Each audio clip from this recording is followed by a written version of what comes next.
Salut, c'est Pierre Martin. Sur cette chaîne, je partage ma passion pour les voitures avec des essais, des astuces et des conseils d'entretien.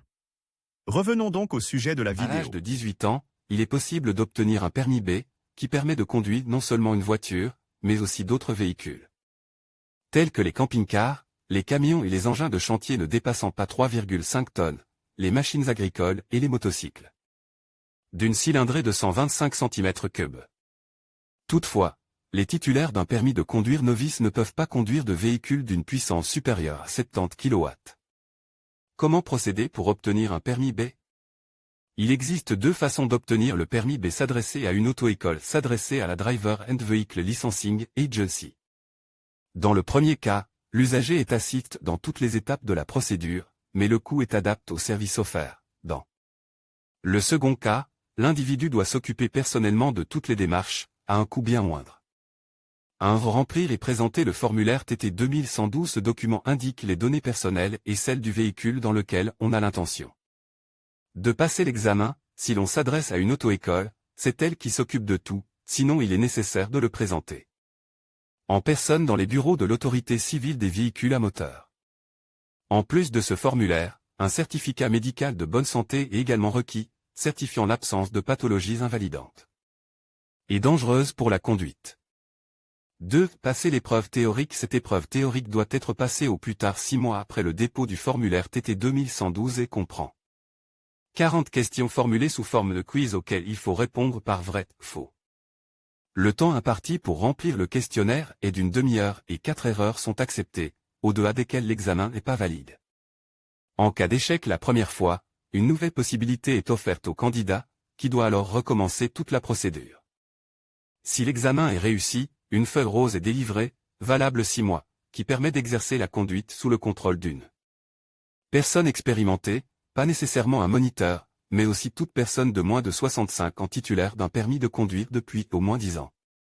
3. Passer l'épreuve pratique. Après avoir réussi l'examen théorique, vous êtes autorisé à passer l'examen pratique, qui consiste en une épreuve de conduite sur route, y compris les épreuves de stationnement, de marche arrière et autres, en présence d'un examinateur. Cet examen peut être passé au moins 1 mois après avoir reçu le permis d'apprenti conducteur et 15 jours après s'être inscrit à l'examen.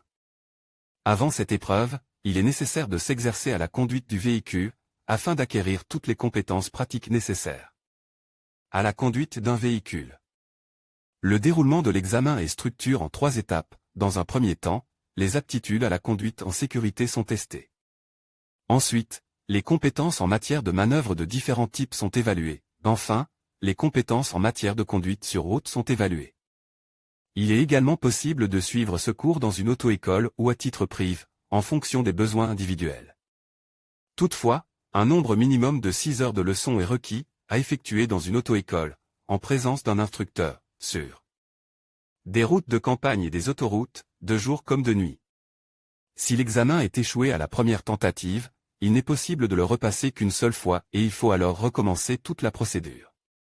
En faisant appel à une auto-école, il est possible d'assister à des cours théoriques en face à face portant sur les notions nécessaires à la réussite de l'examen théorique et de s'entraîner à résoudre les questionnaires avec l'aide d'un personnel compétent. L'ensemble du processus bureaucratique est pris en charge par l'auto-école, de même que les examens pratiques sur route, qui sont effectués sous la supervision d'un instructeur. Ces services impliquent un certain investissement économique. Si l'on décide de passer le permis B à titre individuel, les procédures susmentionnées sont à la charge de l'intéressé, qui doit donc s'occuper à la fois de la partie bureaucratique et de la partie pratique, n'ayant que l'Office civil des véhicules à moteur comme personne de contact. Il est évident que les frais sont beaucoup moins élevés, mais le temps passe est certainement plus important. Il ne faut pas oublier qu'en plus des documents énumérés ci-dessus, 2 photos d'identité sur fond clair sont nécessaires, ainsi que le reçu de 3 bulletins de versement d'un montant total de 56 € pour les demandes d'inscription aux épreuves théoriques et pratiques, 2 timbres fiscaux de 16 € et l'original de la carte d'identité et du code fiscal. Le délai de traitement de la demande par l'Office civil des véhicules à moteur est généralement d'environ 2 semaines, après quoi le candidat est autorisé à passer les épreuves. Coût du permis de conduire B.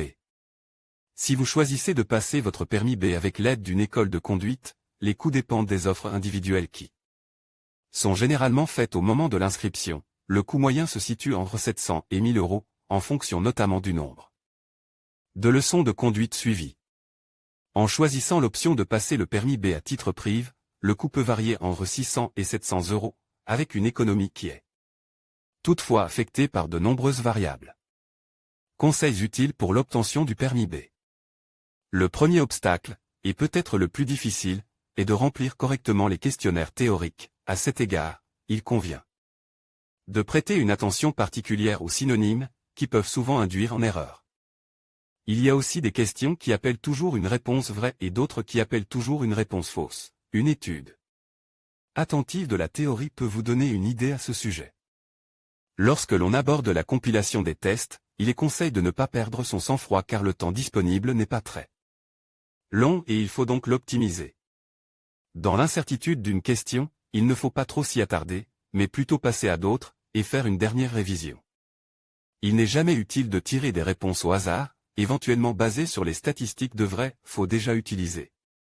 L'examen théorique effraie un peu tout le monde car il est le passage oblige vers l'examen pratique et, en ne le réussissant pas, on voit aussi sa préparation à la conduite contrariée.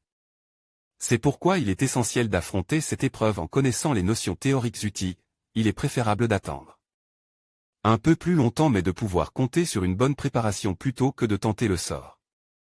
Publie dans Guide pratique permis de conduire.